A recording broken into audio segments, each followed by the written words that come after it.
So, okay, let's talk about that a little bit and how you developed the wine list at Hearth. I remember when you opened up, you had this really, I thought, incredible idea that still kind of influences my take on wine today, where you said our restaurant list has to be seasonal, and we're going to switch up this list every few months, and the whole list is going to change, and we're going to offer completely different wines with a heavy regard to what the weather is outside.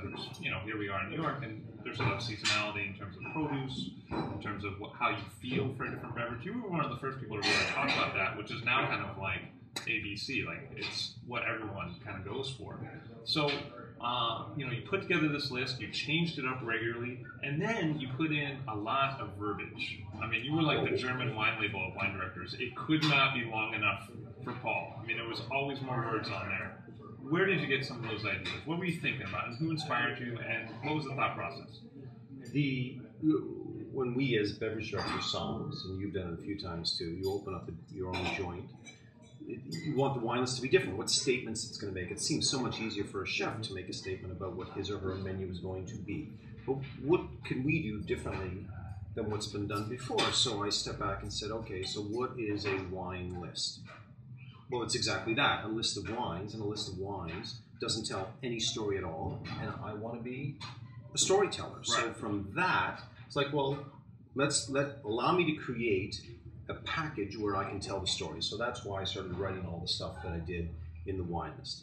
And now, okay, so what else can I do to make it differently? Because I'm going to buy the same wines that everyone else in the city is going to buy. Well, that's not really true, though. I think your palate really has become a defining palate now, kind of common now, but at the time, very unique, Well, thank you, and maybe so, but still, I would never give myself that credit. Well, that's what they pay me for. Fair enough. It's in peanuts, but it's worth it. So for the seasonality of it, that was another differentiation that I thought, if we go back to the old world, if you visit Piedmont in the summertime, chances are you're going to drink Dolcetto or Barbera. Yes, Barolo may be available, but no one's going to, because the foodstuffs aren't meant for that. Sure.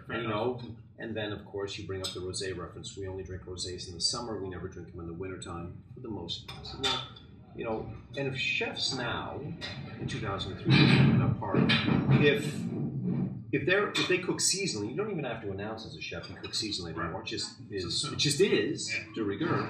Well, why can't we do that as wine people too? Sure. So I was very dogmatic about it when we first opened, that what I offered at that point in time in the winter months, about 304, were winter weight wines that we would have Barolos and Barbarescos and New World Cabs and things like that. And I wouldn't offer lighter weight reds. And as we moved into the spring, then everything would move down a notch in terms of weight and tannin, etc.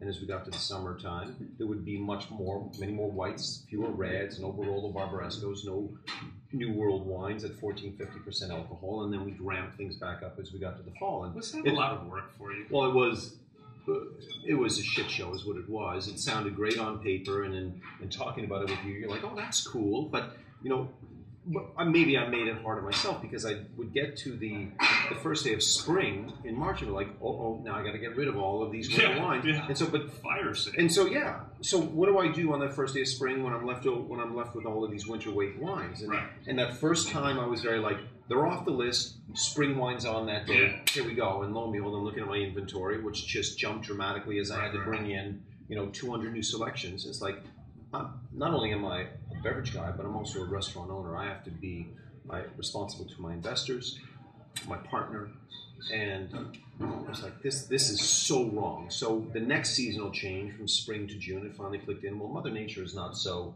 dramatic. Sure. One day is winter, the next day is spring, and it goes from 32 degrees to 55 and remains. No, it's much more transitional. So I said, okay, maybe I don't have to take all the previous seasonal wines off, and I can go up like a guy who sells watches, and you're like, I got a winter weight wine here. Well, then what I started to do was, let's take a page from the fashion industry, who at the end of the season has an end of season sale, and they take 25% off all the previous season's products. Well, I did that on the wine list. Yeah. So I had an end of season sale, 25% off all of these wines. Then we moved in, but that affected the bottom line. Sure. That crushed my wine cost. All of these things. Sure. So we still think about wine that way when we purchase. Yeah. But it's not as the wine list is not as driven by that manifesto as it was 8 years ago when we first So opened. rubber met road in some degree. It just has to be like, this isn't maybe as practical, but it's just the idea that you even broached it and kind of talked about it so kind of, I don't know, aptly and made it kind of an issue to the forefront was like really new. I think really turned heads. Listen, all I can say to an aspiring beverage director when you finally get your first list in front of you is that, yes, you're going to want to think about how I can make my list different than every other list I've ever seen. And it's going to be hellacious to arrive at that point, but think through it. There are so many stories to tell in the world of wine, and have your vision and go for it. The fact that I've heard, 18 months ago, a restaurant opened in New York City, and the first 50-odd listings on the wine list were all from Jura. Obviously, that sommelier wanted to make a statement with the Jura region and work with the food. It was all good. Please have a vision, stay with your vision, and go down that road. Is that the Jurassic Park theme restaurant that I heard Spielberg was? No, that's different. Okay. Well, okay, so before Terroir, before Hearth, you worked at a little-known restaurant called Gramercy Tavern. Is that true? Yeah, no one ever talks about it anymore. It's never going to be a big success. Yeah, washed up. What are some of the things you learned at Gramercy when you were the wine director there? I learned about wine from Stephen Olson, who set up the program. And some people may think when I took over the program in 1997 until I left in 2002 that I drove it in this brand new direction. I did all of these. No. To be honest, Stephen Olson opened that restaurant in July of 1994, and there were 2 other beverage directors before I took over, and I felt truly that I was just carrying on what Stephen Olson had started and Bob Wenzel had carried on and Cliff Battarello had done, and then it was my turn to do it. And maybe I pushed the direction a little bit more towards Riesling and aromatic whites. But if you go back to the very original wine list at Gramercy Tavern, my list was no different. Really? It was an extraordinary place. I had awesome buying power. I had a great chef in the kitchen, Tom Colicchio. I had a great pastry chef in Claudia Fleming. I had an unbelievable service team. You had hospitality driven by Danny Meyer. I could not have asked for a greater venue to do my stuff. The comfort level that I felt there, the support. Real New York stage, like it was a complete package, and I will say that it was the perfect restaurant. I think there were restaurants with better food. I think there were restaurants with better service. I think there were restaurants potentially certainly with better wine lists and better looking restaurants. But when it came to the total package, there was when it came to the package wrapped in this incredible bow of hospitality, there is no better restaurant than Gramercy Tavern. Certainly one of my favorites. And that still applies today. Yeah. Here they are, almost really 20 years on, and it's still as good as the day they opened. It's staggering to me. So I try to be more like Gramercy Tavern every single day. And you met your chef there, Marco.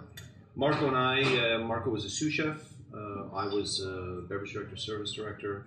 He left in 2000 to open up Craft with a fellow manager at Gramercy Tavern named Katie Grieco, who is now my wife.